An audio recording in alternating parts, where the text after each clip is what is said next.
Leksiyonun devamı vatandaş. Bugün çislak işkimen 23. yıl 2. ayının 6. günü. Tünügün söz degen muhakemege tüzütüş. Tüzütüş degenim vakit hatalığı ketip kaptı vatandaş. Tarihteki vakala. Yani insan derhal eski alanmaydı kendine. Manda çönsünüz buldu. Rusya Kızıl Armiyası 1945 yılı 8. ayının 8.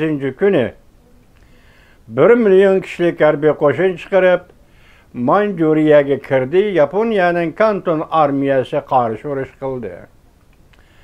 Shundan keyin 1945 yıl 8. ayının 15. günü arada 7 gün o'tgandan keyin Yaponiya armiyasi taslim bo'ldi. Şu aralıkta mesela bir gün burun 8. ayının 14. günü Moskova'da Xitay yani Rusya, Sovet İttifakı, Jungo, dostluk, hemkarlık şartnamesi imzalandı. Dep düşünün vatandaşım. Bundan burun bu mesele 2. ayda Yaltıcığına da koyulgan mesela Mongoliya meselesi. Ondan keyin Prezident Roosevelt 1945 yıl 4. ayının 15. günü vafat bulup gitti.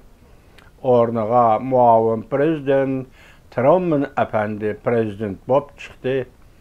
Otlarda prezident bulup saylangandan keyin 45. yılı 8. ayının 6. günü Yaponiya Hiroşima aralığa ilacı bulmagan ahval aslında bir tane atom bombası taşıldı.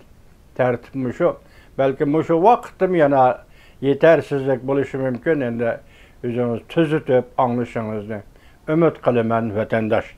Endi yukarı leksiyanın devamı kıskısı.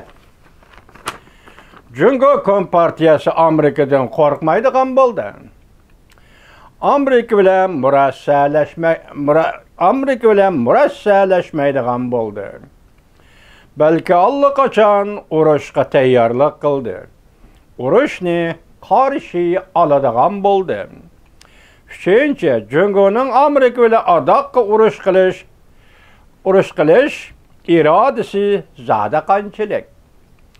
Bir dana jasuslik shari Jungo Kompartiyasining qudratli davlat qurish orzusining g'aljirlik kesiligi mutlo bo'lganligini xalqaro zo'rg'on hokimiyat bo'lish orzusining talbilik darajasiga yetganligini ko'rsatdi.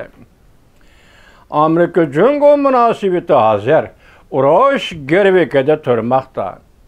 Bir dana jasuslik shari Jungo Kompartiyasining qo'pol, qaram Amerikaga hujum qilish g'arizi dunyoga zo'ravon bo'lishdan iborat eng oxirgi qariniyatini oshkorlab berdi. Ya'ni aks ettirib berdi.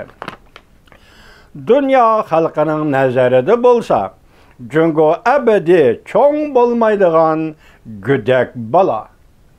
Bir qatimliq bolalarcha nodonlik bilan strategik o'tishma elib borsam yoki yana bir xil urush qo'zg'ash, urush qilish bilan milliy gullanishni ishga oshira olayman deydigan strategik bir g'ayri turalmidir. Yoki Jungo ana shundaq bir harakatchan turalmidir. Bir dana jasuslik sharining bütün paketlari Amerika jasuslik sharini urib tushirdi. Tekshirishlardan keyin asli qiyofat oshkorlanishi mumkin. Yoki jasuslik shari urib tushirilishdan burun balki Jungo bu paketlarni o'chirgan bo'lishi va yo'qotgan bo'lishi mumkin. Muqimlashtirishga bo'ladigan bir tarafi shuki, Jungo Kompartiyasining Amerikaning eng sezgir davlat bexatarligi nervlariga jur'at qilib chiqilganligi sababli Amerika hargizmo qo'l qo'yish turib qarab o'ltirmaydi. Amaliyotda bir dona jasuslik shari Amerika Cungo bu iki devletini allaqaçan dizirdes qıltıqığa elip kirdi. Yani sen turamsan bu dünyada, yoki men turamdım bu dünyada deydigan dizirdes qıltıqığa elip kirdi. Çünkü Kompartiyasının bunda uruş ilan qilish hareketi ve qilmishi allaqaçan Amerika Cungo iki devletini urushning girbikiga eng xatarlik holat bosqichiga elip kirdi.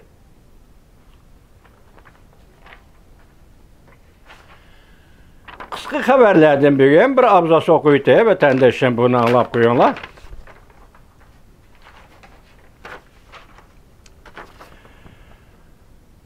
Cungoda har qaysi cho'ng shirkatlar adab ishchilarni qisqartishga boshladi. O'ttira holliq burja odamlari divoniga aylandi. Qamal qilish bekor qilingandan keyin Cungoda kun elish qiyinlashdi. 2023-yili Cungo iqtisodi uzil kesel gumron bo'ldi. Ahval Cungo'nun haqiqiy ahvoli to'g'risida Cungo fuqarolarining aytganlari. YouTube 2-ayning 6-kuni. Bugungi leksiyalarimiz bu yerda oxirlashdi, vatandoshlarım.